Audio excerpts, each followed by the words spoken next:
कौशल किशोर भगवान सियावर रामचंद्र की जय।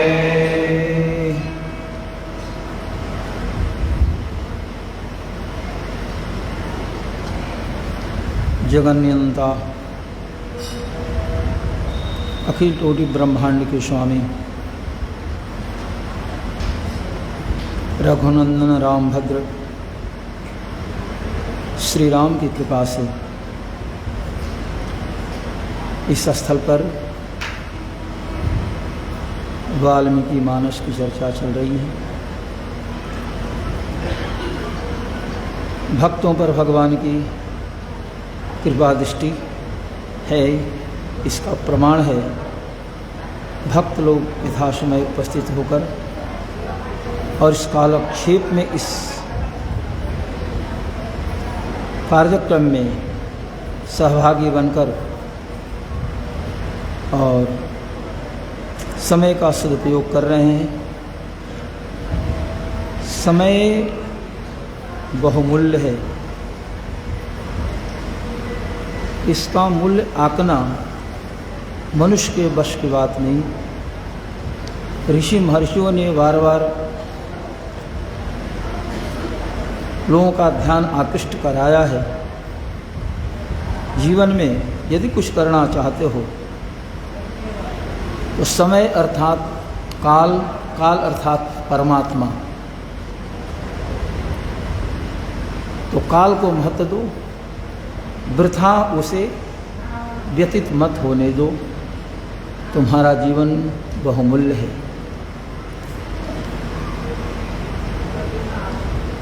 जीवन एक यज्ञ है। जीवन को जीने की कला होनी चाहिए।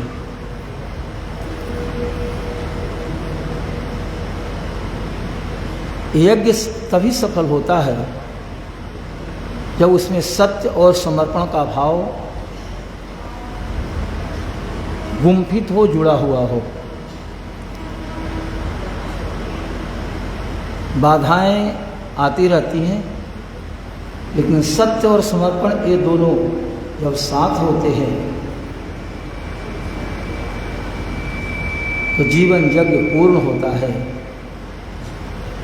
भगवान श्री राम सत्य के पोषक हैं, सत्य स्वरूप हैं, सत्य गुण उनके अंदर है। और श्री लक्ष्मण जी समर्पण के प्रतीक हैं। विश्वामित्र जी का यज्ञ सफल हुआ सत्य और समर्पण के बल पर। विघ्न आते, सुआहु मारी ये विघ्न डालने वाले थे। वैसे ही हमारे आपके जीवन में भी विघ्न आएंगे, लेकिन सत्य स्वरूप परमात्मा श्री राम का और समर्पण रूप से लक्ष्मण का सहयोग प्राप्त होगा। अर्थात अपने जीवन में हम भगवान श्री राम को यदि महत्व देंगे, श्री राम के नामों का आश्रय लेंगे, राम कथा को सुनेंगे, तो सत्य का वातावरण तैयार होगा। हम सत्य के समीप पहुँचेंगे और सत्य के साथ तो समर्पण होता ही है। वाल्मीकि रामायण के अनुसार विश्वामित्र जी ने महाराज दशरथ से केवल राम की याचना की है। काक पक्षधारी श्री राम हमें दें। वो जानते हैं जहाँ राम होंगे वहाँ लक्ष्मण अवश्य रहेंगे। सत्य के साथ समर्पण लगा ही रहता है। सत्य स्वरूप परमात्मा है। सत्यम परम धीमहि सत्यश्चासो नारायण सत्यनारायण सत्येव नारायण सत्यनारायण। जो सत्य है वो नारायण है, नारायण है वो सत्य है। तो सत्य का वही पालन करता है जिसको परमात्मा के प्रति समर्पण का भाव है। लक्ष्मण पूर्णतया प्रभु श्री राम के प्रति समर्पित हैं।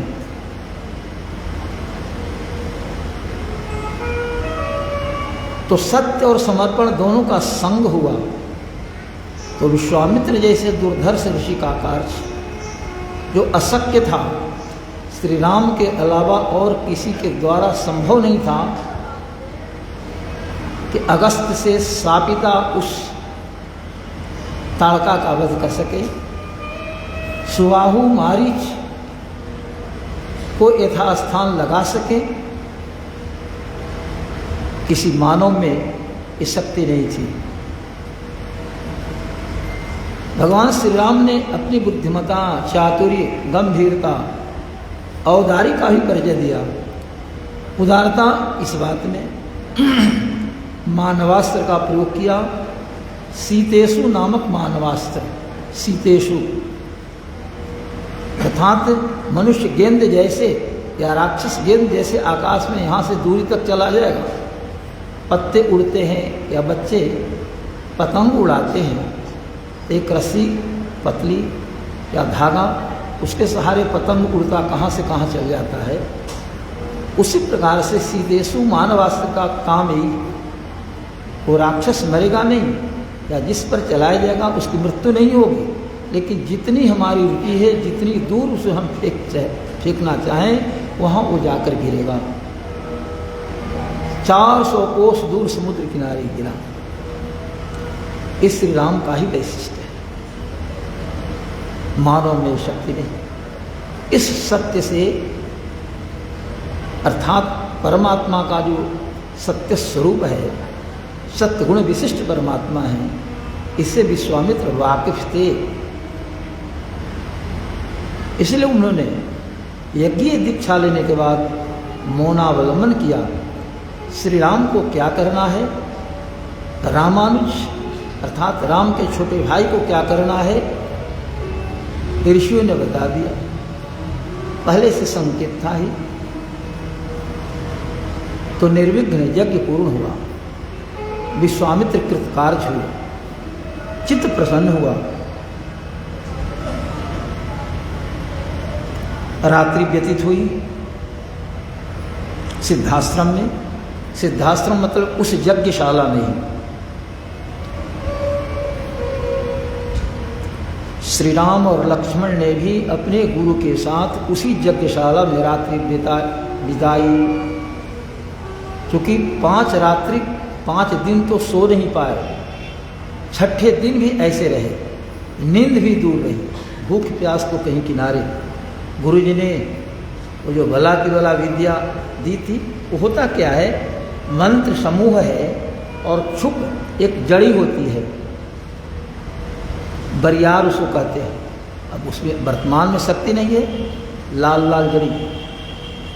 तो बला वो क्षुप उन्होंने अपने पास से ये करके दिया विश्वामित्र ने, और मंत्र दिया, कहा कि ए मुंह में डालो और मंत्र बोलते जाओ। तो राम मंत्र भी बोलते गए और छुप को जो छोटा पौधानुमा था उसे मुंह में डाला, चबाते रहे और मंत्र का प्रयोग किया। वो विद्या उनके अंदर गई, मस्तिष्क में जाकर स्थिर हो गई। बला, अति बला, वो भी एक छुपी ही है, छोटा पौधा। वो विश्वामित्र ने पहचाना और श्री राम को ही दिया। ये भी छुप है, इसे भी स्वीकार करो। और इसमें शक्ति तब आती है जब इन मंत्रों का प्रयोग होता है। मिट्टी का घड़ा बनता है, लेकिन घड़ा निर्मित हो जाए, सूरज के धूप में सूख जाए और उसमें पानी डालें तो घड़ा गल जाएगा। लेकिन उस घड़े को कुम्हार यदि आवा में डाल करके पका दे, तब उसमें जल डालेंगे तो घड़ा गलेगा नहीं, व्यवस्थित रहेगा। तो घड़ा बनाना महत्वपूर्ण नहीं है, सुंदर बना दे, सूरज की धूप दिखा दे, उतने से पूर्ण नहीं हुआ, बल्कि आग में उसे तपना है। आग में जब तपता है तब मंगल कलश बनता है। ये मंगल कलश जो दोनों तरफ हैं, ये तो धातु निर्मित हैं, लेकिन मिट्टी का भी कलश होता है, ज़्यादा व्यवहार वही हम लोग करते हैं। उसी घट का ही ज़्यादा प्रचलन है, सर्वसुलभ है। तो मंत्र समूह, मंत्र में शक्ति है, मंत्र में ऊर्जा है। तो क्षुप को, जड़ी को मुंह में डालकर और गुरु ने मंत्र का उच्चारण किया। श्री राम बोलते गए।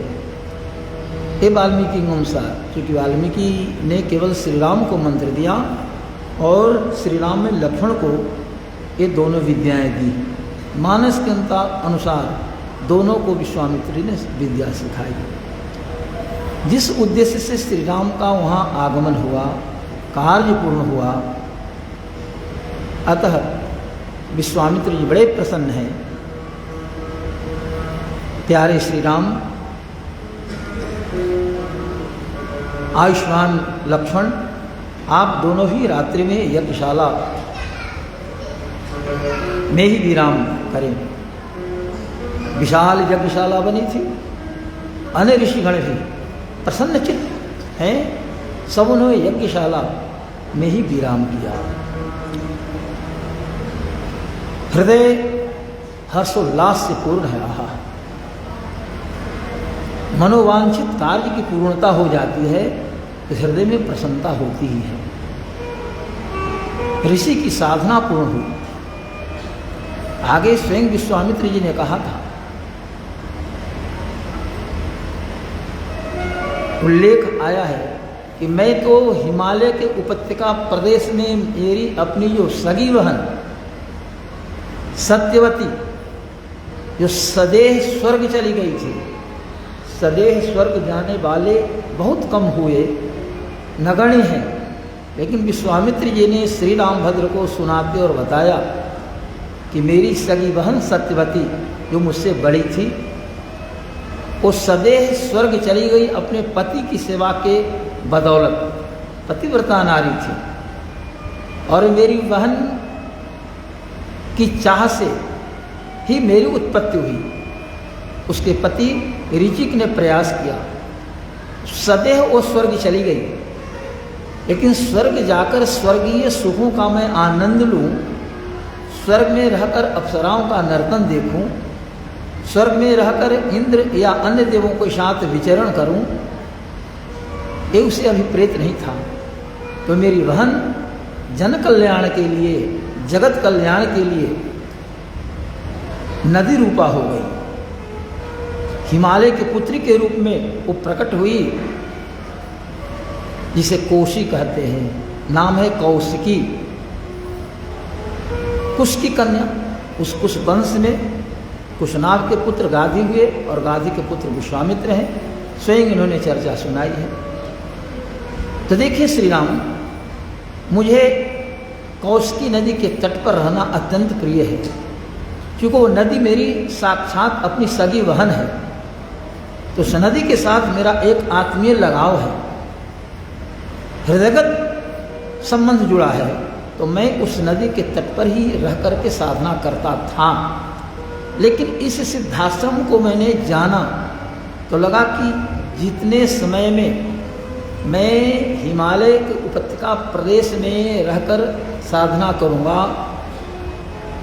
उससे बहुत कम समय में सिद्धाश्रम में, जो भगवान विष्णु का आश्रम रहा है, यहाँ आकर साधना करूँ तो मेरी साधना फलवती होगी और शीघ्र पूर्ण होगी। और शायद आपका परम पावन पवित्र सानिध्य प्राप्त होना था। हिमालय की उपत्यका में रहता, वहाँ से अयोध्या की दूरी थी। तो मेरे अंदर जो भाव आया, उसी भाव से भावित होकर मैं सिद्धाश्रम आया और हमने वो अनुष्ठान पूर्ण करने का संकल्प लिया। विघ्न आने लगा, उस विघ्न के क्रम में मेरा ध्यान आपकी ओर गया और हमने आपको आपके पिताजी से मांग कर लाया और आपने शिष्य का काम पूर्ण किया। एक शिष्य का आचार्य के प्रति जो कर्तव्य होता है, उस कर्तव्य का आपने निर्वहन किया, इसलिए सच्चा धन्यवाद है। आप आयुष्मान हैं। इस प्रकार से विश्वामित्र जी ने श्री राम की बड़ी बड़ी प्रशंसा की। रात्रि व्यतीत हो गई, प्रातः काल हुआ।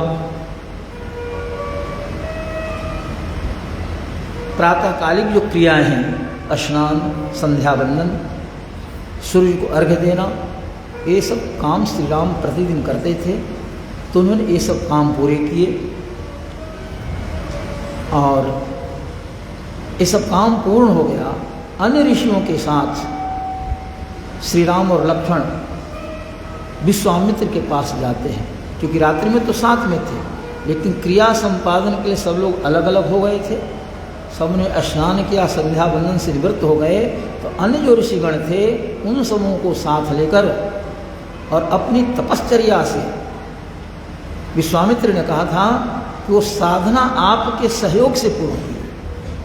तो साधना पूर्ण होने पर विश्वामित्र का तेज और बढ़ गया, उद्दीप्त हो गए, प्रदीप्त हो गए, ऐसा लगे कि आग के अंगारा है। इस प्रकार से विश्वामित्र का शरीर तेजोमय हो गया था श्री राम के अनुग्रह से। अब क्या कहा जाए, विद्यानिधि कह विद्यादिन्हि, भगवान तो स्वयं विद्या के अधिष्ठाता हैं। जस्य निस्वस्तम वेदा, वेद जिनके निश्वास उच्छ्वास भूत हैं, लेकिन उन्होंने भी मर्यादा की रक्षा की और गुरु मुख से वो सब विद्याएँ ग्रहण की। विश्वामित्र ने भी कृतज्ञता प्रकट की कि आपका साहचर्य, आपका सहयोग नहीं मिलता, ये मेरा यज्ञ था, मेरी साधना थी, वो पूर्ण नहीं होती। अब मैं कृत्य हो गया, चित्त आह्लादित प्रसन्न है। अब मन में आ रहा है श्री राम से कहूं आगे क्या करना है। इसके पहले स्वयं ऋषियों के साथ श्री राम पहुंच गए, लक्ष्मण के साथ जाकर के उन्होंने गुरु के चरणों में प्रणाम किया और हाथ जोड़कर दोनों भाइयों ने कहा, अभिवाद्य मुनि श्रेष्ठम ज्वलंतम इव पावकम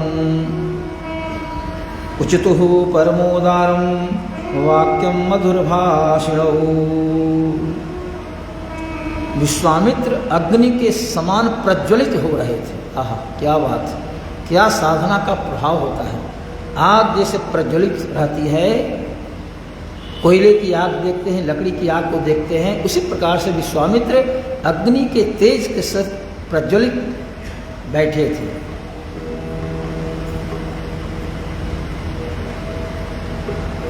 दोनों भाई गए और मधु भाषा में प्रणाम करने के बाद कहते हैं, इमौ स्म मुनि शार्दूल अरे किंकरौ समुपागतौ आज्ञापय मुनि श्रेष्ठ शासनम करवाव किम। आवाम किं करवाव, द्विवचन का प्रयोग। इमौ स्म, हम दोनों हैं, हम दोनों आपके किंकर हैं। किंकर वस्म, हम दोनों भाई आपके सेवक हैं, किंकर हैं। मेरे पिताजी ने आपको सौंप दिया है, अतः आपकी सेवा में हम लोग दत्तचित्त हैं, सतत सावधान हैं। गुरुदेव आज्ञा दीजिए, आगे हम क्या करें। यज्ञ रक्षा के लिए आपने लाया था, वो तो हमने काम पूर्ण कर लिया, अब आगे क्या करना है वो हमें बताने की कृपा करें। भगवान को इस प्रिय है, शासन प्रिय है। भगवान ने स्वयं अपनों को कहा, शासनम करवाव किम, अर्थात आदेश दें। जो शासन के योग्य होता है उसको कहते हैं शिष्य। शासुतुम योग्य शिष्य, तो शासन के योग्य हो, हम पर शासन करें, आदेश दें, आज्ञा दें, हम लोग क्या करें। क्या आदर्श है, क्या राम का रामत्व है, क्या वैशिष्ट्य है, क्या आचार्य के प्रति भक्ति है, और पिता के आदेश के पालन में कैसी तत्परता है। ऋषियों की बड़ी मंडली है, समूह के सामने अपनों को लघु मान करके और आज्ञा स्वीकार करने के लिए उद्यत हैं, और ऐसे शब्द कहने में कोई संकोच नहीं हो रहा है। ये तो प्रभु श्री राम ही कर सकते हैं। दूसरे से संभव नहीं। भक्त जो होता है तृणादपि सुनीचेन तरोरपि सहिष्णुनाम, जो भक्त होता है, आचार्य भक्त होता है, वो तृण से भी सहिष्णु और वृक्ष से भी सहनशील। तिनका झाड़ू उठाया कोई और तिनका को बाहर दिया, उठाया तिनका को वहाँ फेंक दिया, उधर से हवा आई तिनका उधर उड़ गया, तीसरा को गया जाके सलाई मार दिया। तो तिनके का कोई महत्व नहीं है ना। हवा में उड़ जाए, कोई झाड़ू लगा दे, फेंक दे, गनौरा है, गंदे करने वाले जाएंगे तो उस तिनके पर और कुछ कर देंगे। तिनका सब कुछ सहता है। और वृक्ष में फल लगते हैं, जब छोटे फल होते हैं तो बच्चे ढेला मारना शुरू करते हैं। वृक्ष कुछ नहीं बोलता, नहीं कहता है कि देखो अभी तो छोटे छोटे फल हैं, हमें बड़ा होने दो, मैं बड़ा हो जाऊंगा तो तोड़ोगे तो अच्छा लगेगा। नहीं, वृक्ष नहीं बोलता। तो तरु जो है माने वृक्ष है, वो सहिष्णु है, सब सहता है। कुछ लोग छोटे छोटे टुकड़े से फेंकते हैं, संतोष नहीं होता है तो हम लोग उसको क्या कहते हैं, लबेदा है ना, माने बड़ा जो ऐसा बनाते हैं, आवे आम चाहे जाए लबेदा, ऐसा लोग बोलते थे। आम झाड़ना होता था तो डंडा बनाते थे, तो कभी होता था कि उससे डंडे अटक जाते थे, तो होता था कि अच्छा अगर हम लोग मार रहे हैं, आम या तो गिरे या लबेदा अटक जाए, तो ज़्यादातर लबेदा अटक ही जाता था। लेकिन वृक्ष सब वो सहता था, है ना। तो जो संत होते हैं, भक्त होते हैं, शिष्य होते हैं, ये सब सहते हैं।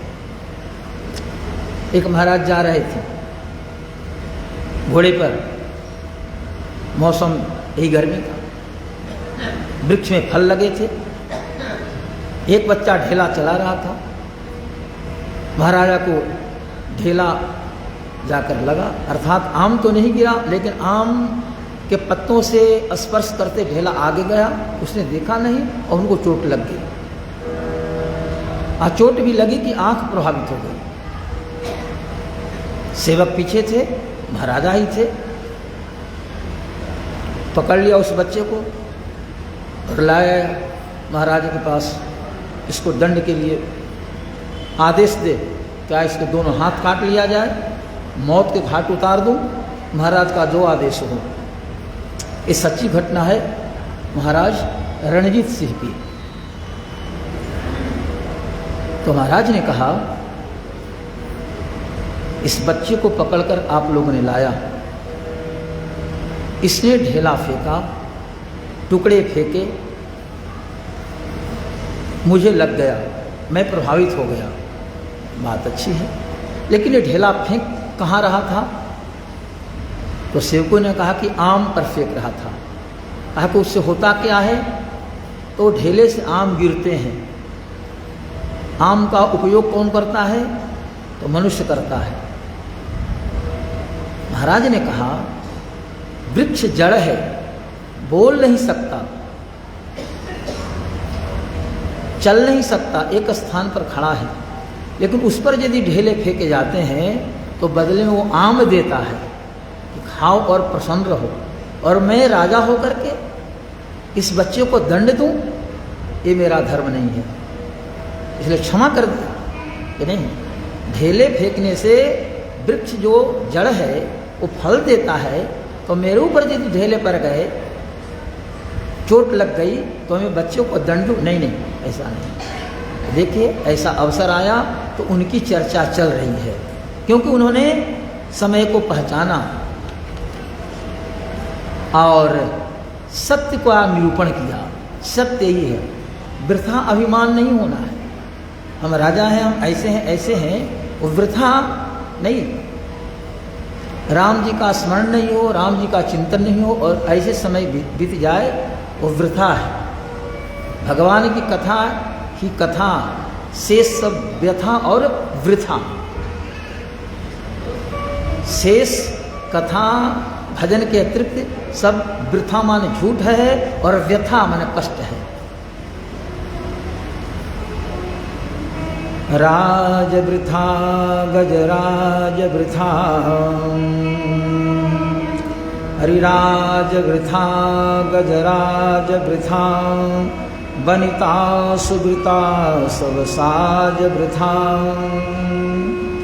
गर्व वृथा गुण सर्व वृथा, रुद्रव्य वृथा गए दान दयाते।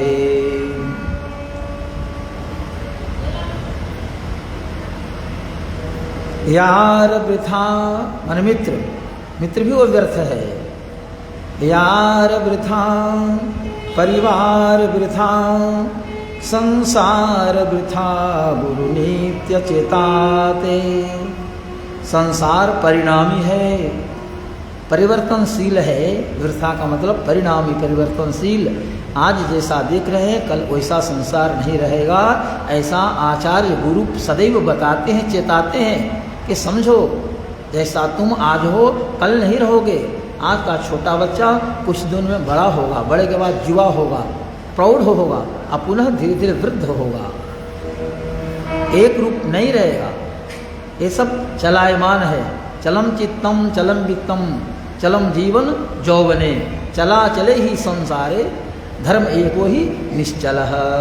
तो संसार चलायमान है, धर्म ही एक निश्चल है, एक स्थान पर रहने वाला। तो यार वृथा परिवार वृथा, संसार वृथा गुरु नित्य चेताते। एक राम के नाम बिना, एक राम के नाम बिना जग में। सब ऊपर का सुन गए, लेकिन सब ये बेकार है।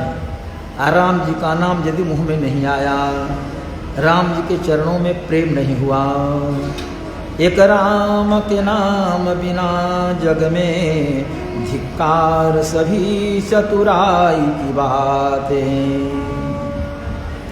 चतुराई भरी बातें तो बहुत लोग करते हैं, है ना, लेकिन वो चतुराई भरी बातें बेकार है। और चतुराई भरी बातें कह करके भगवान से दूर रहते हैं, ये नहीं करते हैं।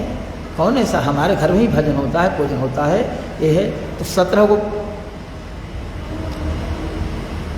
चंडी के, मुंडी के और छिन्नमस्ती के, दुर्गा काली महादेव, कितनी मूर्तियां घर में, है ना, एकांगी नहीं है। ऐसा काम नहीं चलता है। गंगा दास, जमुना दास, सब दास बंद चले जाए, सो नहीं होगा। गोसाई दास, रैदास दास, कबीर दास, हाँ, ऐसा नहीं। एक का रामदास बन गए, नारायण दास बन गए। अब न कि बस दास बनने की आदत लग गई तो सब दासे दासे, सो नहीं चलेगा महाराज।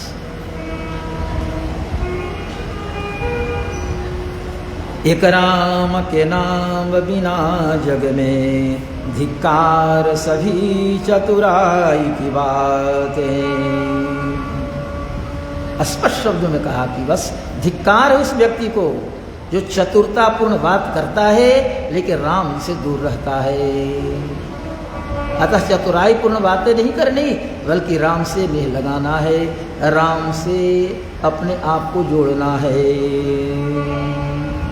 हरियार वृथा परिवार वृथा, संसार वृथा गुरु नित्य सुधाते। यार वृथा परिवार वृथा, संसार वृथा गुरु नित्य सुधाते।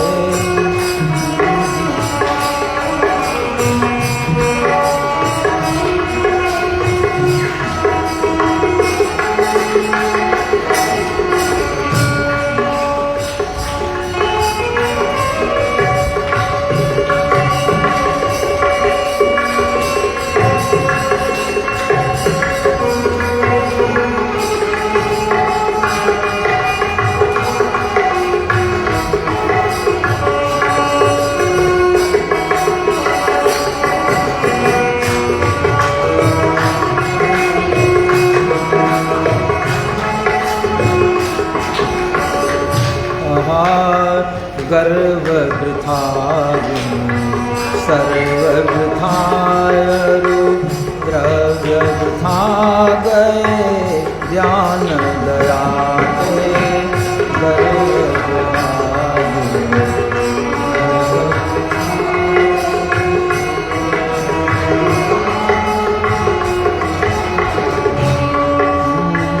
राज वृथा गए राज वृथा बने कासो कृता सब साज वृथा।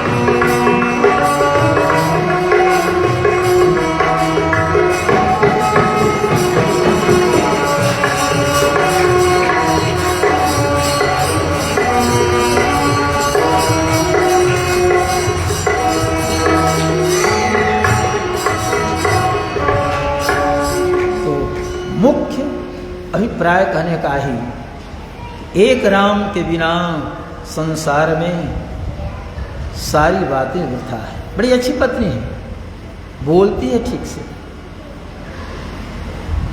भोजन भी बना देती है और साज श्रृंगार से अपने को अलंकृत भी कर रखती है। लेकिन राम जी से पति को दूर रखने में यदि वो सक्रिय है, पति को प्रभु की ओर नहीं लगाती है, महिलाओं का धर्म ज़्यादा है, पुरुषों के अपेक्षा महिलाएं धर्म से ज़्यादा जूझती हैं। बच्चों के प्रति, पति के प्रति, परिवार के प्रति उनका लगाव ज़्यादा होता है। कारण वो 9 मास तक घर में बच्चे को धारण करती है। तो जितना पिता अपने पुत्र के प्रति स्नेह प्रदर्शन नहीं कर पाते, उसे कई गुना माता स्नेह प्रदर्शित करती है। इसलिए पिता से 100 गुना बढ़कर के माँ को स्थान दिया गया है। और 3 देव माने गए, मातृदेवो भव, पितृदेवो भव, आचार्य देवो भव। चौथा में अतिथि देवो भव भी कहते हैं, लेकिन माता पिता और गुरु, उसमें आचार्य और पिता से पहले माता को स्थान दिया गया। मातृदेवो भव, माता को देवता तुल्य समझो। ये केवल कहा नहीं गया, हमारे भारतीय संस्कृति को जाज्वल्यमान बनाए रखने वाले तपःपूत परोक्षवादी महर्षियों ने इस सत्य को समाज के सामने रख दिया कि पिता से बढ़कर माँ का स्थान होता है। कहे कि कोई कैसे उदाहरण, तो सब जब बोलते हैं सीताराम, राधे श्याम, गौरी शंकर, राधे कृष्ण, लक्ष्मी नारायण, लक्ष्मी वेंकटेश, लक्ष्मी हैग्रीव, तो जहाँ है तो माँ का स्थान पहले है। एक परवलपुर के पास गांव है, वहाँ के लोग लगभग 40 वर्ष हो गए, करीब 30-35 वर्षों से तो मैं देख रहा हूँ। और अभी इस सावन मास में शंकर जी का अस्तमन चल रहा है और सोमवारी को लोग ज़्यादा जाते हैं। तो कार्तिक महीना में अंतिम रविवार जिस दिन पड़ता है, उस दिन वो लोग प्रातःकाल ही परवलपुर के पास वो गाँव है, हमने पता लिखा है, पैदल चलते हैं, भजन कीर्तन गाते, और सायंकाल यहाँ करीब 8-9 बजे आ जाते हैं। आप पूरी रात्रि पहले वहाँ रहते थे, अब वो बरामदे में जहाँ स्वामी महाराज रहते थे, अभी दास रहता है, उस बरामदे में व्यवस्था कर दी जाती है, दरी बिछा दी जाती है, वो लोग अपना ठाकुर जी को रख देते हैं, चित्र वगैरह और दीपक जला करके और भजन करते हैं। गौरी शंकर सीताराम, हरे कृष्ण हरे राम, गौरी शंकर सीताराम, हरे कृष्ण हरे राम, गौरी शंकर सीताराम, हरे कृष्ण हरे राम, गौरी शंकर सीताराम, हरे कृष्ण हरे राम। इस प्रकार से वो लोग गाते हैं। हम लोग तो सीतेराम और भगवान का नाम लेते हैं, लेकिन उन लोगों ने चतुराई से सबको साथ रख लिया। है कि नहीं। हमने कहा कि अच्छा किया, शंकर जी को क्यों छोड़े भाई, फिर सीताराम जी को ले लिए तो फिर हरे कृष्ण हरे राम को क्यों छोड़े, इसलिए सबको साथ ले लिया, गौरी शंकर सीताराम हरे कृष्ण हरे राम। मैं 35 वर्षों से सुनता रहा हूँ और कमरे में 5-6 वर्षों से रहा, 17 के पहले इकोन में रहता था। पूज्यपाद स्वामी महाराज का संकेत हुआ कि यहाँ आ जाएं, तो आचार्य का आदेश हुआ तो हमने वहाँ निवास किया। तो इधर कई सालों से 17, 18, 19, 20, 21, 22, 6 वर्ष हो गए।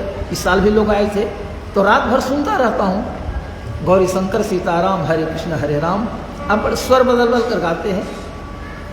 तो देखिए, शंकर जी के पहले गौरी, राम जी के पहले सीता, और राम जी के पहले हरे। हरे क्या है? हरे हरि शब्द के हरे नहीं है, बल्कि हरे राम में जो हरि है वो लक्ष्मी का बोधक है। पापम हरती, हरती थी हर, पचाध्यक्ष करेंगे तो हर बना, और टाप करेंगे तो हरा बना। हरा के शब्द के संबोधन में हरे, जैसे लता के लते होता है, उसी प्रकार से हरा माने लक्ष्मी सीता। फिर हरे राम का मतलब कि सीता राम हुआ। पाप हरण करने वाले कौन है? बाप से ज्यादा माँ। तो पापम हरती, हरती थी हर, अच करेंगे पचादी गण से, अच हो गया तो अदंत हो गया, तो फिर अजादित टाप से टाप करेंगे तो हरा माने सीता लक्ष्मी, ये अर्थ हो गया। हरा शब्द के संबोधन में हरे हो गया तो हरे राम माने सीताराम। कोई शब्द ऐसा नहीं है कि जिसमें श्री का प्रयोग नहीं हुआ हो। श्री राम जय राम हम लोग बोलते ना, मुजफ्फरपुर में यज्ञ हो रहा था, एक ने कह दिया कि सारे नाम हैं जिसमें माता का नाम आगे है और पिता का नाम बाद में है। उदाहरण दिए कि जैसे सीताराम है, राधे कृष्ण है, लक्ष्मी नारायण बोलते हैं, लेकिन केवल श्री राम जय जय राम है, इसमें लक्ष्मी का या सीता जी का प्रयोग नहीं हुआ है। ये पंडित जी वगैरह थे ही। अति विष्णु यज्ञ हो रहा था, 32वां तिल था बड़का गांव में। उसके बाद हमें बोलना था, तो हमने कहा कि तो उचित नहीं है। ये श्री क्या है? श्री तो लक्ष्मी है, सीता है ना। श्रृणाति इति श्री, श्रयति इति श्री, श्रियते इति श्री, शृणोति इति श्री, श्रावयति इति श्री। श्री हिंसायाम धातु से, श्रुश्रेविणी धातु से, जो सुनती है और सुनाती है, जीवों के दुख को सुनती है और भगवान को सुनाती है, क्षमा करवा देती है। भगवान से कथा सुनती है और भगवान को कथा सुनाती है। तो शृणोति, श्रावयति, श्रयते, श्रीयते, स्वयं सेवा लेती भी है और स्वयं सेवा करती है। जब भगवान यहाँ आ जाते हैं तो लक्ष्मी जी आ जाती हैं, भगवान को बुलाना पड़ता है, देवता लोग प्रार्थना करते हैं, लेकिन माँ है तो माँ को बुलाने की आवश्यकता नहीं होती। कभी राधा जी को नहीं बुलाया, कभी सीता जी को लोगों ने नहीं बुलाया, वो तो माँ कृपा करके जमीन के नीचे आ गई। इधर राम जी प्रकट हुए तो उधर कुछ दिनों के बाद, 6 वर्ष के बाद वही प्रकट हो गई। तो सेवा के लिए वो श्रयते और श्रीयते, वहाँ भगवान की सेवा करती हैं और यहाँ आकर के जीवों की सेवा लेती हैं। लेकिन वृंदावन में और अयोध्या में वो स्वयं सेवा करती है।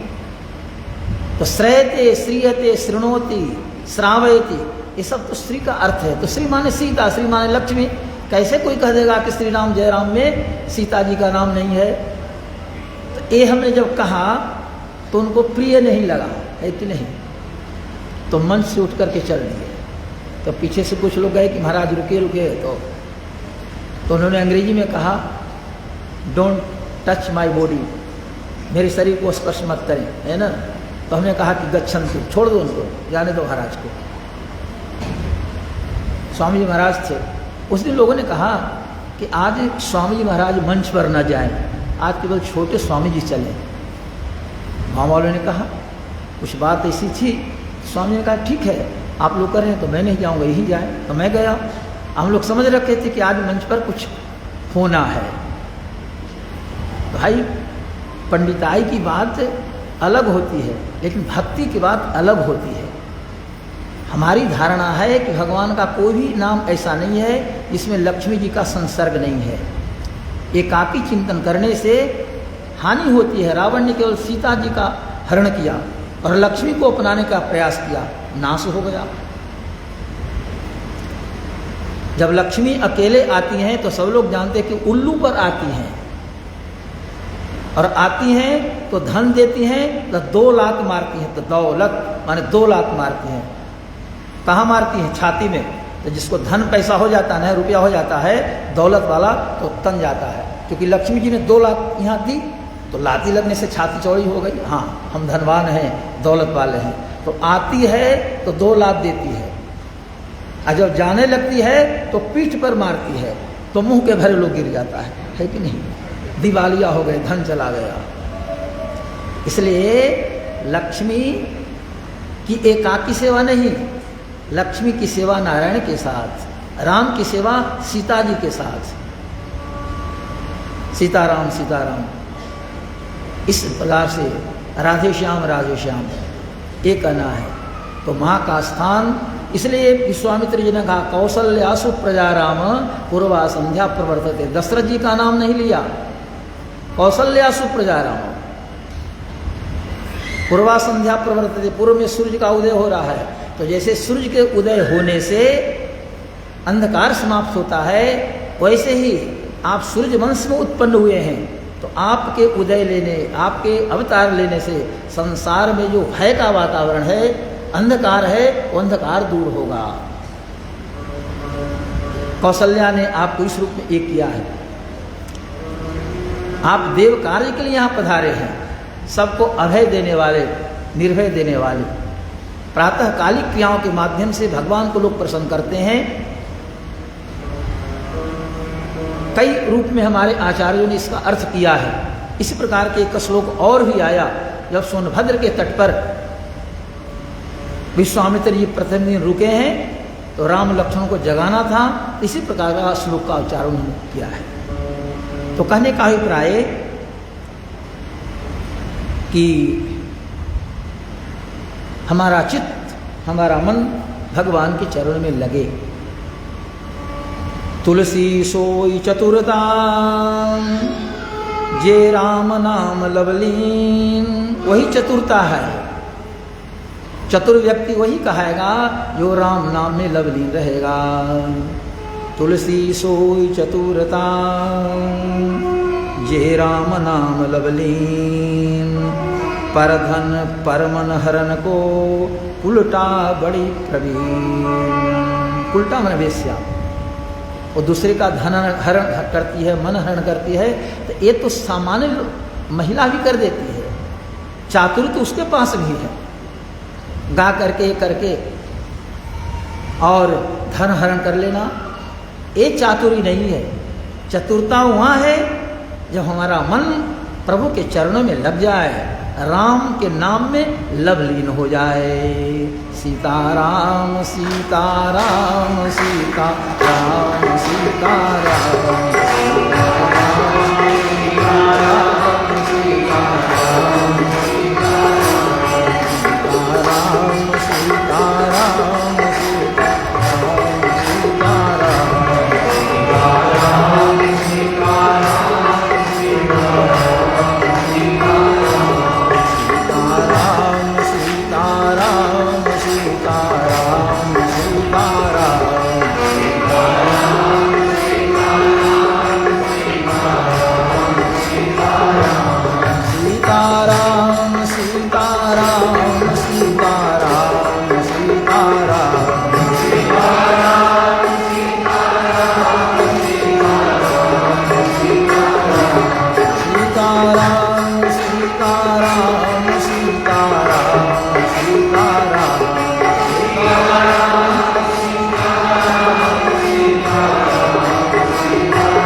भक्तवत्सल भगवान की जय। जब भगवान श्री राम ने एक सामान्य शिष्य बन करके और विश्वामित्र जी से निवेदन किया कि भगवान अब हम दोनों भाई क्या करें, आपका यज्ञ तो पूर्ण हुआ, जो विरोध करने वाले राक्षस थे वो सब गए, अब तो शांतिपूर्ण से आपकी मनोकामना पूर्ण, आपका कार्य पूर्ण हुआ, अब आगे क्या करें। अब विश्वामित्र जी सोच में पड़ गए कि मैं तो यज्ञ के लिए ही बुलाया था, यज्ञ तो पूरा हो गया, यदि मैं कहूँ कि हाँ यज्ञ तो पूरा हो गया, वो चलना है जनकपुर, आज स्वयंवर है, तब तो राम पीछे हट जाएंगे। राम कहेंगे कि पिताजी ने हमें तो यज्ञ पूरा करने के लिए भेजा था, शत्रुओं के संहार के लिए, शास्त्र सम्मत क्रिया में भाग लेने के लिए, और यदि स्वयंवर की बात मैं कह दूं तो राम पीछे हट जाएंगे कि नहीं नहीं बगैर पिता की अनुमति के और मैं जाकर के स्वयंवर में भाग लूं और ये करूं वो करूं, नहीं, तब तो राम जी को हम ले जाने में असफल हो जाएंगे। कौन सी बुद्धि में लगाऊं, श्री राम का मन जनकपुर चलने के लिए तैयार हो जाए, हर्षित होकर के चलें। मानस के अनुसार कुछ समय तक उन्होंने विचार किया और संकेत तो यह है कि जिन बातों को, जिन कथाओं को प्रभु श्री राम जानते थे, अरे भाई वो तो सर्वज्ञ थे, ऋषि सर्वज्ञ थे, भगवान तो सर्वज्ञ है ही, वो तो सब जानते थे, लेकिन जानते हुए भी गुरु सुनाते हैं तो बड़ी श्रद्धा से सुनते हैं। भगति है तू बहु कथा पुराना, अरे कहे विप्र यद्यपि प्रभु जाना, कहे विप्र यद्यपि प्रभु जाना। यद्यपि प्रभु जानते हैं, लेकिन भक्ति हेतु मन में भाव उल्लास का ज्वार आता रहे, इसलिए पुराणों की कथा, अन्य राजाओं की कथा विश्वामित्र जी ऋषियों को बिठाकर और श्री राम और लक्ष्मण को भी सुनाते हैं। भगवान अश्रद्धा नहीं दिखाते कि मैं तो जानता हूँ, ये तो मैं जानता ही हूँ, क्या सुनूं, ऐसा नहीं। श्रद्धा के साथ भगवान सुनते हैं। ऋषि ने विचार किया कि ऐसा है वो स्वयंवर को मैं यज्ञ के रूप में ले लूँ, है ना, आज यज्ञ रूप तो परमात्मा होते हैं, यज्ञ से ही इनकी उत्पत्ति हुई है, अश्वमेध यज्ञ हुआ, फिर पुत्रिष्टि यज्ञ हुआ, अब प्रथम बार अयोध्या से निकले तो यज्ञ रक्षा के लिए, तो यज्ञ से अवतार, यज्ञ रक्षा के लिए अवतार के बाद अयोध्या से बाहर हुए, तो क्यों नहीं यज्ञ का नाम ले लूं, तवे तैयार हो जाएंगे।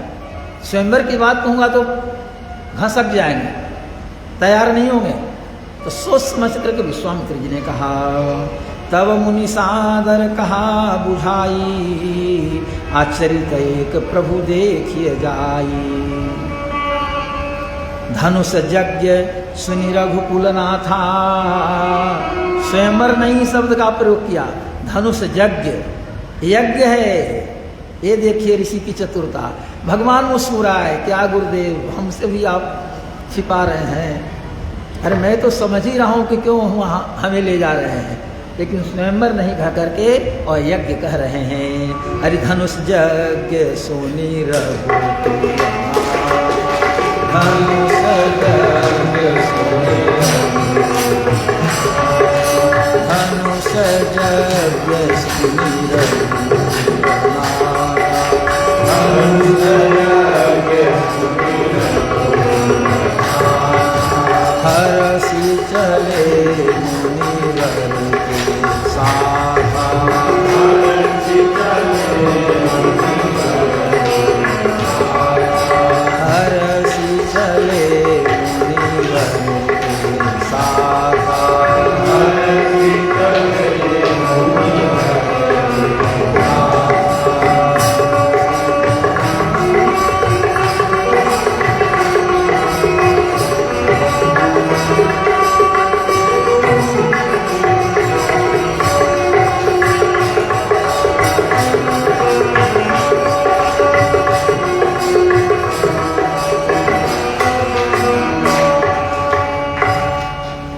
यज्ञ की बात सुनकर के भगवान का मन प्रसन्न हो गया। हर्षि चले मुनिवर के साथा। यही है शब्द का चातुर्य, यह शब्द की गरिमा, शब्द गांधीर्य, भाव गांधीर्य। स्वयंवर शब्द में वो आनंद नहीं होता, वो उल्लास नहीं होता जो धनुष यज्ञ शब्द में हुआ। मन प्रसन्न हो गया श्री राम का। हाँ ठीक है गुरुदेव, जब यज्ञ हो रहा है, धनुष यज्ञ है, तो अवश्य चलेंगे। इस प्रकार से यहाँ की बात रही। और आगे तो तुरंत आ जाता है, आश्रम एक दिख मंगवाही, खग मृग जीव जंतु तहनाही। अर्थात अहल्या की कथा आ जाती है। लेकिन वाल्मीकि जी का संकेत है,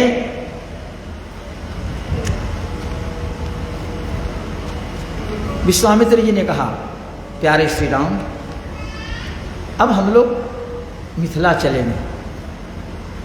स्पष्ट वहाँ कह दिया उन्होंने, स्वयंवर नहीं, वहाँ भी कहा एक ये अनुष्ठान है।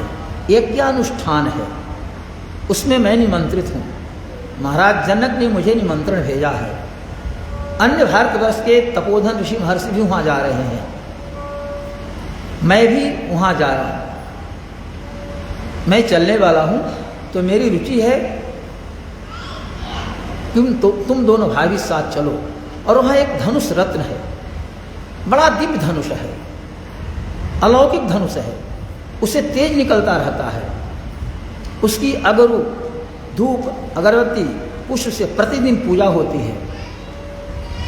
देव पितर गंधर्व, देवता गंधर्व असुर राक्षस जितने भी सब लोगों ने उस पर प्रत्यंचा चढ़ाने का प्रयास किया, लेकिन कोई अब तक सफल नहीं हुआ। नास्य देवा न गंधर्वा नासुरा न च राक्षसा कर्तुम आरोपणम सक्ता न कथं च न मानुषा। जब देवता गंधर्व असुर राक्षस ये सब जब उस धनुष पर प्रत्यंचा चढ़ाने में सफल नहीं हुए, तो मनुष्य की क्या चर्चा। मनुष्य तो सामान्य होता है, इसलिए वो बड़ा दिव्य धनुष है।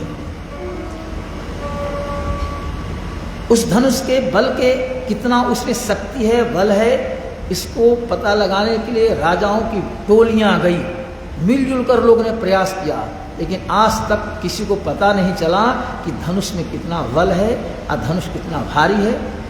बल का अभिप्राय है कि धनुष सक्रिय है, जड़ होते भी उसके अंदर चेतनता है। धनुष बढ़ता है और धनुष घटता है, ऐसा नहीं इतना यहाँ से वहाँ तक बढ़ा है, जहाँ तक पंखा है। तो ये राजाओं के सामने था, लेकिन भगवान श्री राम जब धनुष के पास गए हैं, उन्होंने धनुष को नमस्कार किया, धनुष को प्रणाम किया, तो सहम करके छोटा हो गया, हल्का हो गया। ये धनुष के अंदर विशेषता थी, दैवीय गुण संपन्न था। जैसे सर्प ऐसे फण काढ़े रहता है और सपेरा जड़ी लेके करता है, तो एकदम धीरे होकर के मोना में जाकर पिटारे में बैठ जाता है। आगे कथा आएगी, अभी थोड़ी चर्चा कर रहा हूँ। हृदाहिने दिए पिनाकु सहमी गयो मनाकु। भगवान श्री राम ने पहले मर्यादा की रक्षा की। अन्य लोग जो जा रहे हो सीधे एकदम हाथ लगा करके उठाना चाहते हैं। मर्यादा ने देखा है तो महादेव जी का धनुष है। अब धनुष का इतिहास तो आगे सुनेंगे। ये तो दिव्य धनुष है। मध्य भाग जहाँ से इसको पकड़कर उठाया जा सकता है, वहाँ कितनी तेजस्विता है। वहाँ तो लगता है कि आग की लपट निकल रही है, आग का अंगारा है। संकेत है कि यहाँ पकड़ो। और जिसके अंदर शक्ति होगी, जो स्वयं जाजल्यमान होगा, तेजस संपन्न होगा, अग्नि की ऊर्जा जिसके अंदर होगी, सूर्यवंशीय होगा, वही इस व्यक्ति इसको मध्य से उठा करके इस पर प्रत्यंचा चढ़ा सकता है। यहाँ का वर्णन आया है। भगवान श्री राम ने अनुभव किया तो पहले प्रदक्षिणा की, सम्मान किया। दाहिने दिए मनाकु सहमी गयो मन।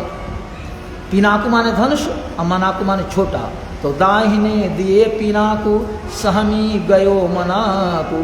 महाव्याल विकल बिलोक जनुगार है। ब्याल माने सर्प, सर्प फन काढ़े, आज जैसे सपेरा जड़ी का स्पर्श कराता सुनता ये हो जाता है। वैसे ही धनुष संकुचित हो गया, अपने बल को कम कर लिया, छोटा बन गया।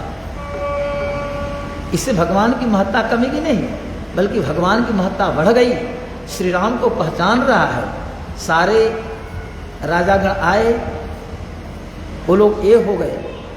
इधर सुबाहु और मारीच परेशान करते थे विश्वामित्र को, और उधर जनक जी को परेशान कर रहे थे वाणासुर और रावण। वाणासुर और रावण भी कई बार गया, और जाकर के उसने जनक से कहा हमें अपनी कन्या दे दो। उन्होंने कहा कि तो कन्या वीर शुल्का है, शक्ति पराक्रम ही इसके बस वजन है, जो शक्ति का परिचय दे। मेरी कन्या जितनी योग्या है, शक्तिशालिनी है, शक्ति स्वरूपा है, तो जो व्यक्ति शक्ति स्वरूप अपने को एक करे, उसी को मैं ये वीर शुल्का, मैंने शक्ति ही शुल्क इसके लिए है। धनुष उठाओ, प्रत्यंचा चढ़ाओ। तो सारे लोग ये हो गए, लेकिन धनुष पर ही नहीं कर पाए। आगे कथा आएगी।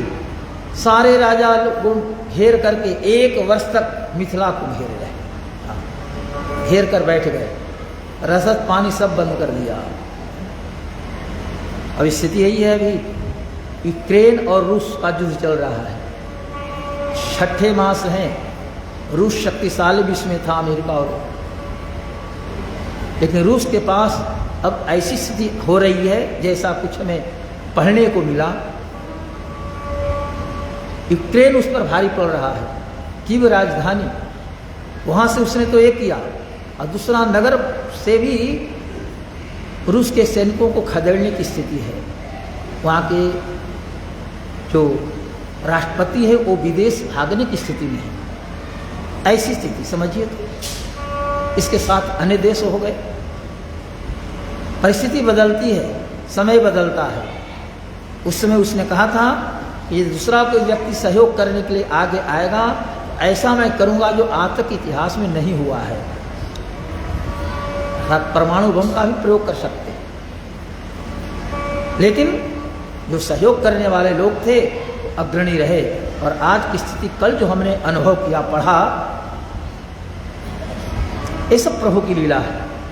ऐसे ही भगवान के सामने भी जिस समय प्रभु ने अवतार लिया था, इधर 2 राक्षस परेशान करते थे, और उधर जनक जी को वाणासुर और रावण, लेकिन दोनों की बड़ी दयनीय स्थिति बनी। कथा आगे आप सुनेंगे। विश्वामित्र जी ने धनुष की चर्चा सुनाई और कहा कि वो धनुष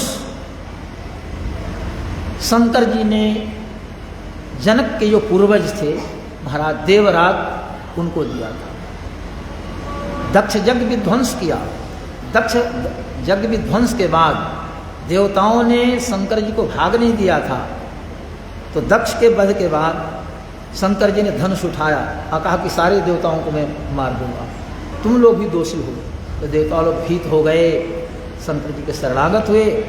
शंकर जी ने प्रसन्न होकर के वो धनुष देवताओं को दे दिया। उन लोगों ने विचार करके देवरात को दे दिया। देवरात जो है से निमि के वंशज है, और देवरात से ही वो धनुष वहाँ है, और तब से पूजित हो आ रहा है। दिव्य धनुष है, अलौकिक है, अद्भुत है, चलकर उसे देखना है। भगवान श्री राम को लगा ठीक है, ये भी चतुराई भरी बात है, इसमें कोई ये नहीं, सत्य भी है और स्वयं की चर्चा नहीं है, यज्ञ की चर्चा है। आज जब विश्वामित्र वहाँ पधारे हैं तो जनक जी ने कहा है कि अभी कुछ दिन बाकी हैं, देवता लोग यहाँ आकर के हव्य ग्रहण कर रहे हैं, लेकिन मनुष्यों की नेत्रों से अलग रह करके, अतः आप लोग भी अर्थात विश्वामित्र जी अपने शिष्यों के साथ कुछ प्रतीक्षा करें, तब देवगण का दर्शन होगा। कुछ प्रतीक्षा करनी होगी। तो यज्ञ ही हो रहा था।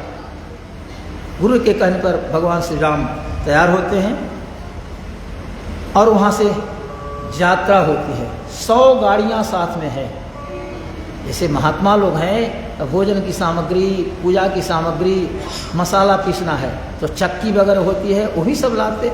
हमारे स्वामी जी महाराज के जो गुरुदेव, हमारे परमाचार्य श्री जिनका विग्रह है, वो भी अपने गुरुदेव के साथ चलते थे। तो ऊँट पर, गाड़ियों पर वो सारी सामग्री चलती थी और 7 वर्षों तक उन्होंने संपूर्ण भारतवर्ष का भ्रमण किया था पैदल। तो विश्वामित्र चले तो इनके साथ 100 गाड़ियाँ चली, हजारों ऋषि महर्षियों की मंडली। अरे विश्वामित्र तो साधारण थे नहीं, और जिस मंडली में स्वयं परमात्मा सहभागी बन रहे हों, राम लक्ष्मण हों, तो क्या कहना, जो गिरी कंदराओं में होंगे वो भी आ गए होंगे। अब विश्वामित्र जी के साथ चले, चलते चलते प्रथम दिन सोनभद्र के किनारे पहुँचे। रात्रि में ही विराम हुआ। सोनभद्र की उत्पत्ति कैसे क्या हुआ, इस पर श्री राम जी जिज्ञासा की और विश्वामित्र जी ने अवगत कराया, कथा सुनाई गई। अर्धरात्रि होने पर विश्वामित्र जी ने कहा, प्यारे रामभद्र, आधी रात्र हो गई और अब यक्ष किन्नर ये लोग भ्रमण करने लगे, सारे पशु पक्षी सो गए, वृक्ष के पत्ते वो भी नहीं डोल रहे हैं। इसका अभिप्राय है अर्धरात्रि हो गई, हमें भी शयन करना चाहिए, इसलिए आप लोग जाएं शयन करें। तो वो दोनों भाई भी गए, इधर विश्वामित्र ने भी शयन किया। तो प्रथम रात्रि सोनभद्र के तट पर प्रातःकाल हुआ, चलने की बात हुई। श्री राम जी ने पूछा, ये सोनभद्र तो बड़ा विशाल है, नद है सोनभद्र, पार कैसे करेंगे? विश्वामित्र जी ने कहा कि जैसे पूर्व से ऋषि महर्षि इस नद को पार करते रहे हैं, जिस स्थान से वो मुझे ज्ञात है, तो हमारे साथ लोग चलें। उत्तर दिशा की ओर बढ़ते गए और ये जहाँ सोनभद्र और गंगा का ये होता है, वहाँ आकर के उन्होंने पार किया है। ऐसे तो अरवल के पास राम घाट कहते हैं कि राम जो ही सोनभद्र पार किए हैं, ऐसे भी चल रहा है। आगे बढ़ते गए तो दूसरे दिन जो इसे गंगा के तट पर निवास हुआ और उसी क्रम में गंगा की उत्पत्ति की अवान्तर कई कथाएं यहाँ आई है। कुशनाभ की कथा, ब्रह्मदत्त की कथा, बहुत सी कथाएं इसमें आई है। प्रसंगतः विश्वामित्र जी ने वो कथा सुनाई है। इसी क्रम में एक नगर मिला जहाँ के राजा सुमति हैं, विशाला नगरी। दूर से ही नगर दिखाई पड़ रहा था। श्री राम जी के पूछने पर विश्वामित्र जी ने परिचय दिया, यहाँ के राजा सुमति हैं, धर्म में उनकी भक्ति है, आज हम लोग यहीं विराम लेंगे। तो विशाला नगरी में तृतीय रात्रि विश्राम हुआ। असुमति राजा ने बड़ा सम्मान किया विश्वामित्र के साथ साथ अन्य महर्षियों का, चूँकि बक्सर सिद्धाश्रम से जनकपुर मिथिला ईशान कोल में है, वहाँ से यात्रा हो रही थी ईशान कोल के लिए। विश्वामित्र जी ने पहले कहा था कि ईशान कोल में हमें पहुँचना है। विशाला नगरी में विराम, प्रातःकाल यात्रा, और वहाँ से चलने के क्रम में एक आश्रम दिखाई पड़ा मिथिला क्षेत्र से कुछ दूर। आश्रम सूना सूना सा प्रतीत हो रहा है। श्री राम जी ने जिज्ञासा की तो वाल्मीकि रामायण भी विस्तार से कथा आई, कैसे इंद्र ने अहल्या के साथ गलत व्यवहार किया।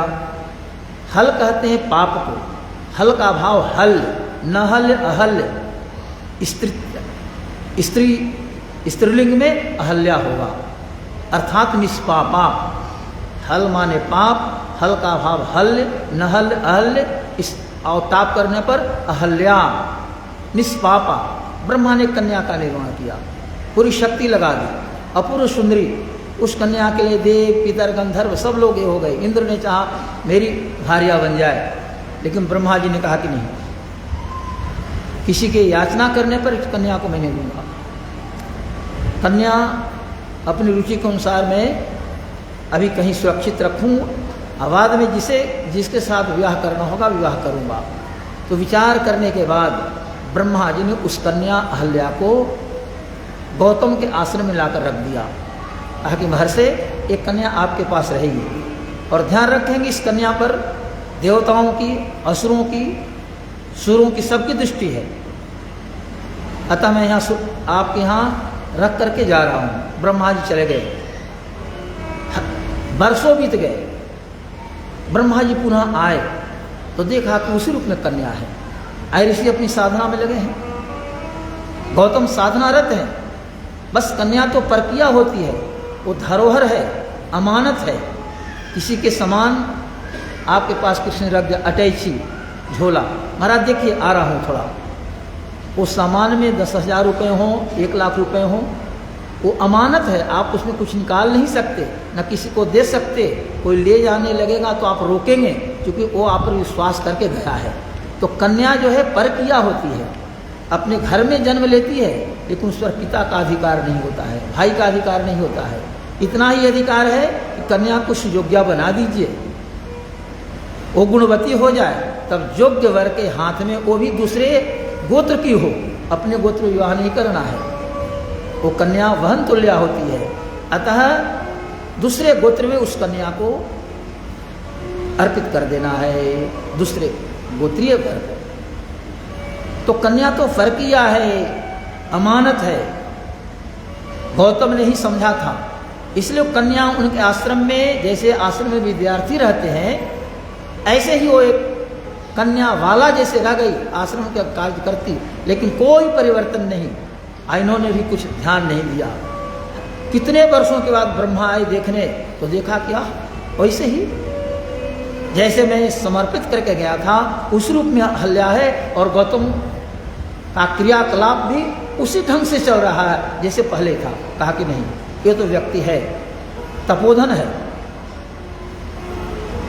इसे ही पत्नी के रूप में कन्या मैं अर्पित कर दूं, इनकी पत्नी हो जाए। तो ब्रह्मा जी ने स्वयं अहल्या का विवाह गौतम से करा दिया, या पत्नी के रूप में अर्पित कर दिया।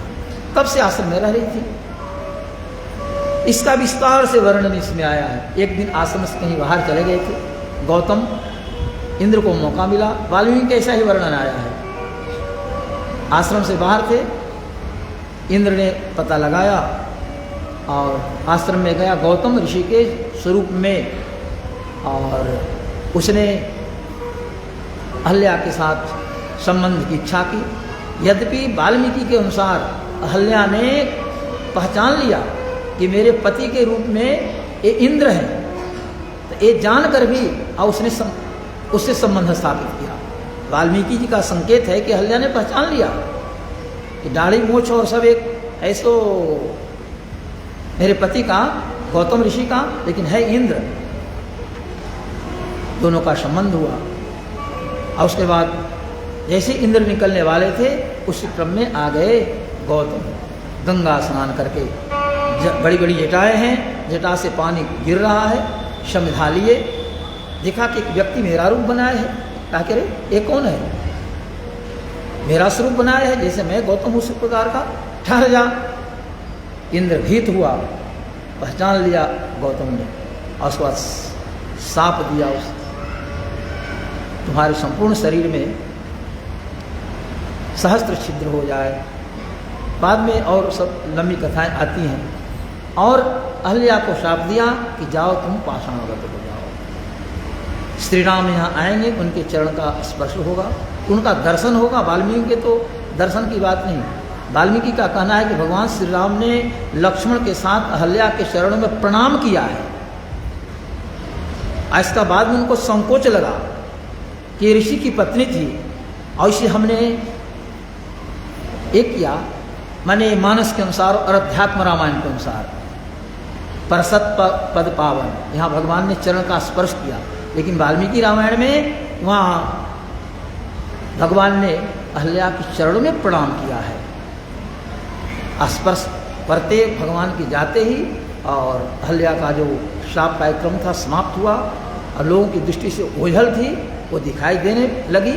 फिर क्या कहना था, वहाँ वर्णन ऐसे है, यहाँ की ही बात है। आश्रम एक दीख मगवाही, खग मृग जीव जंतु तहनाही, पूछा मुनि शिला प्रभु देखी, असकल कथा मुनि कहा विषेखी। श्री राम जी ने पूछा, आश्रम तो बड़ा सुंदर और यह है, भव्य है, लेकिन पशु पक्षी जीव कुछ नहीं, एक पक्षी की चहचहाट नहीं, कोई जीव नहीं। आश्रम तो ठीक है, भव्य है, लेकिन सुना सुना प्रतीत हो रहा है। संस्कार वाच अर्थांतरंगताम, अर्थांतर में वाणी चल जाए, उसी प्रकार से माने ये आश्रम सुना सुना प्रतीत हो रहा है। गुरुदेव इस आश्रम के संबंध में परिचय मुझे दें। तो मानस में गोस्वामी का कहना है, गौतम नारी साप बस उपल देह धरि धीर, चरण कमल रज चाहती, कृपा करहु रघुवीर। गौतम नारी साप बस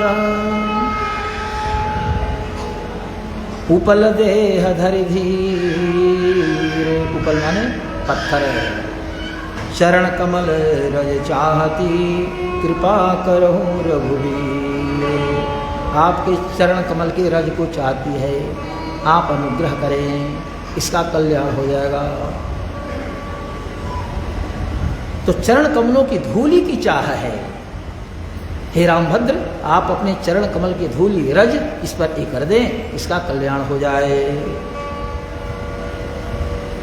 तो भगवान ने गुरुदेव के आदेश का पालन किया, आज चरणों का स्पर्श उस शिला से करा दिया। जैसे चरणों का स्पर्श हुआ, गजब का आश्रम में संस्कार आ गया। वो पाषाणवत जो नारी थी वो मूर्तिमान हो गई, तेज में उसका स्वरूप हो गया। तपपुंज लगा के एकदम तपस्या के पुंज, अब तक तपस्या कर रही थी, लोगों की दृष्टि से ओझल थी, लेकिन जैसे श्री राम के चरणों का स्पर्श हुआ, तपपुंज दिखाई देने लगी।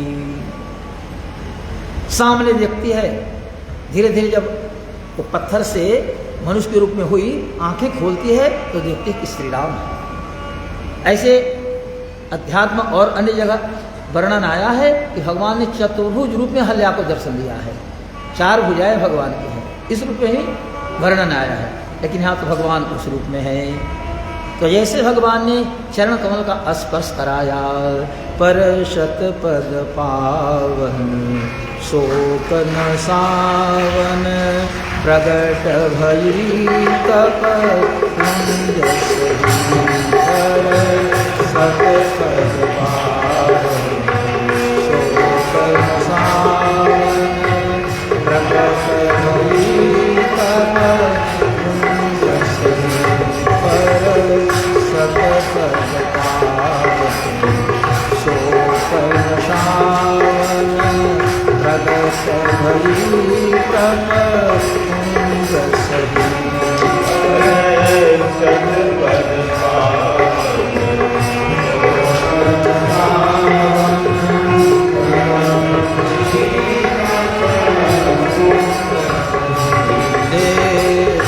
कर गुनायक जन सुखदायक, सनमुख होई कर जोरी रही, कर गुनायक जन सुखदायक, सनमुख होई कर जोरी रही, प्रेम अधीरा पुलक शरीरा, मुख नहीं आवई वचन कही,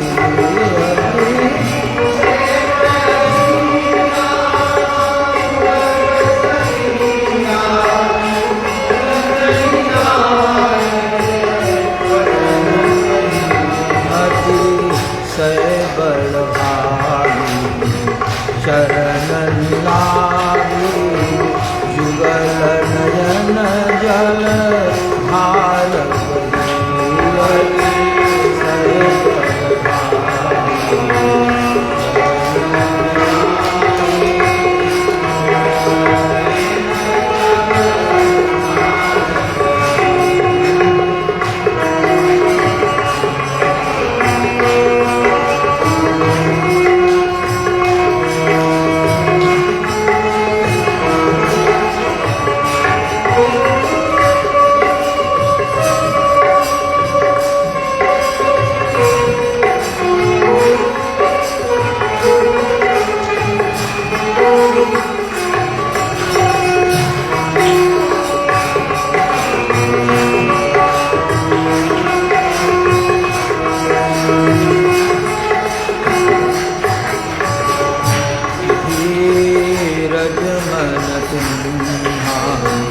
प्रभु कहूँ चिन्हा रघुपति कृपा भगति पाई।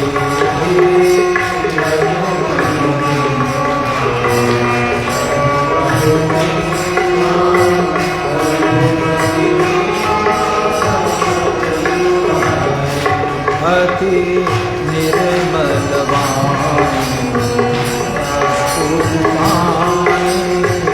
ज्ञान गम्य जय रघुराई। अति निर्मल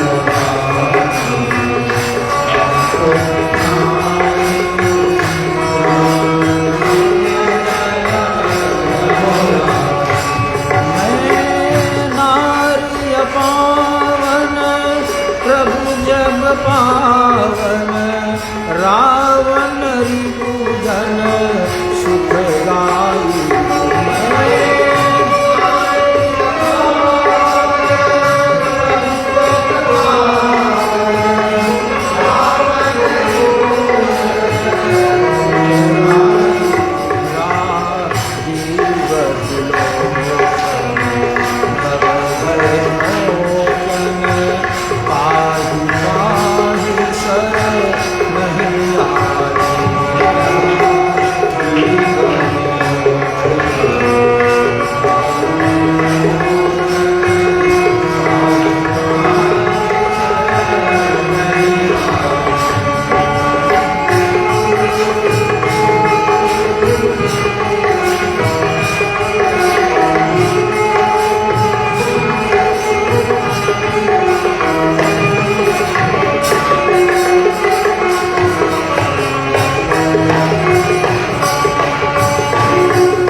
करने लगी। प्रभु को पहचाना। आहा, मेरे पति ने कहा था त्रेता में परमात्मा का श्री राम के रूप में अवतार होगा और वो यहाँ पधारेंगे। उनका दर्शन जब तुझे हो जाएगा तुम निष्पापा बन जाओगे। नाम तुम्हारा अहल्या था, निष्पापा थी, लेकिन अभी पाप युक्ता हो गई तो पुनः निष्पापा तुम बनोगी तब जब त्रेता श्री राम पधारेंगे। अहल्या ने प्रभु को पहचान लिया और वाणी भक्ति युक्त हो गई, स्तुति करने लगी। हे प्रभु, आप ज्ञान गम्य हैं, आपकी जय हो। मैं नारी, महिलाओं में 8 अवगुण रहते हैं, साहस, अनृत, ये सब जो दोष गोस्वामी जी ने गिनाए हैं। तो मैं तो नारी अपावन, कितना भी पवित्र रहने का प्रयास करूं लेकिन संभव नहीं। तथापि आपने अनुग्रह किया और आप जग को पवित्र करने वाले हैं।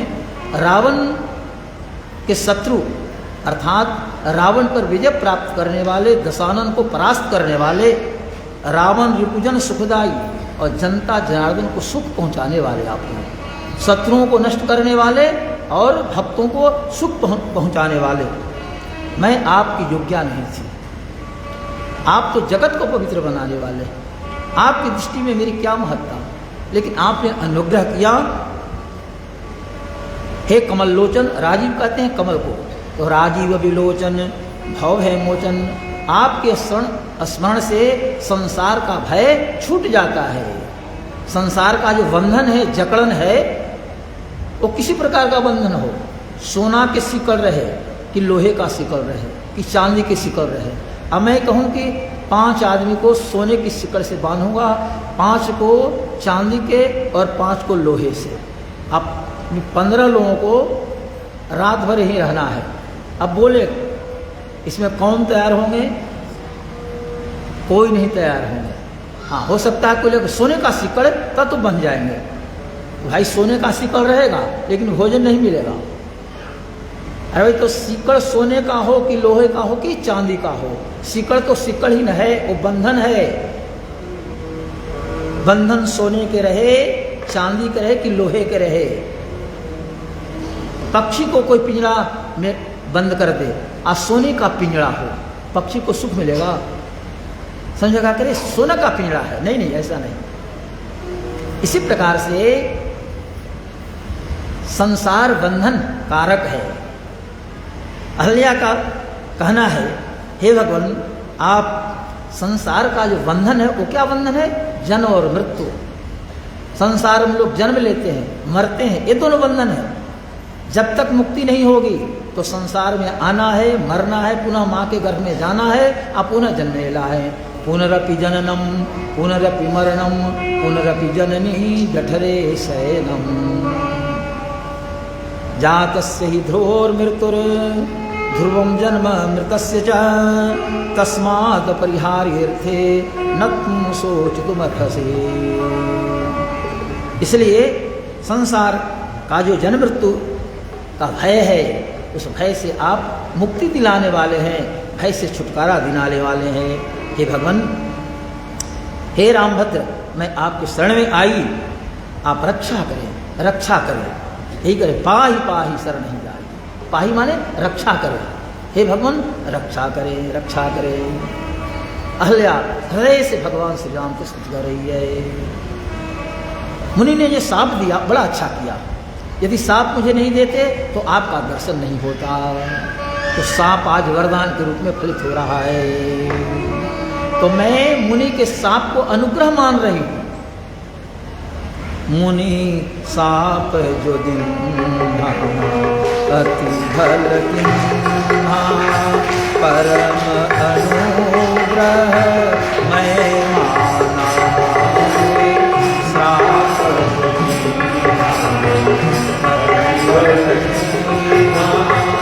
परम अनुग्रह मैं माना मुनि श्राप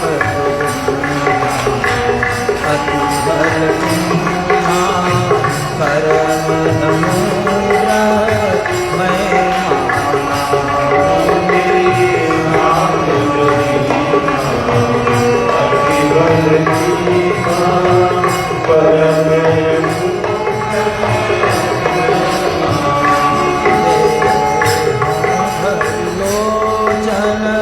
हरि भव मोचन इह इलाभ संकर जाना।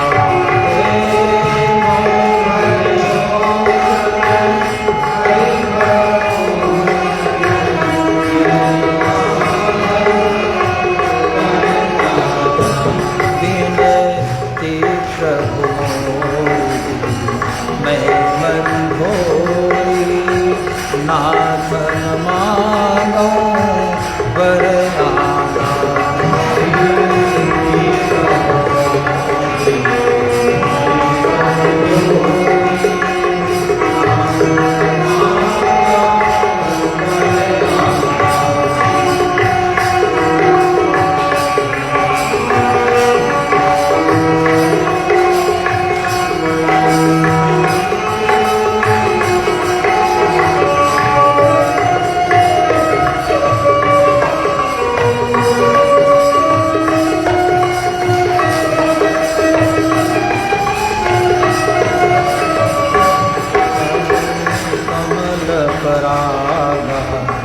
रस अनुरागा मम मन मधुपत रे पारा।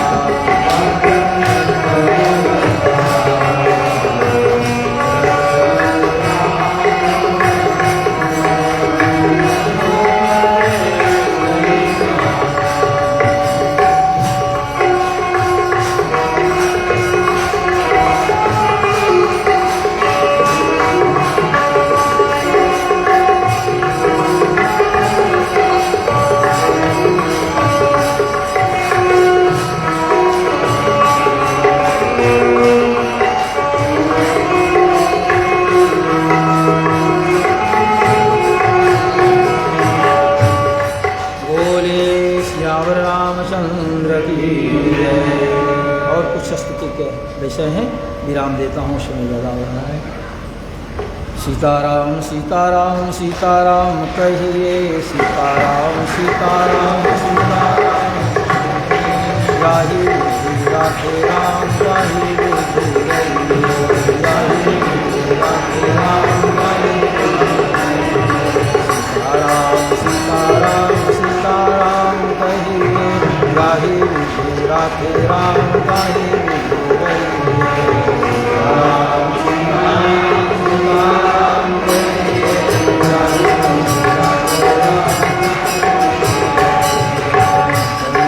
राम नाम राम सेवा हाथ में हुआ तेला नहीं प्यारे राम के साथ में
श्री स्वामी महाराज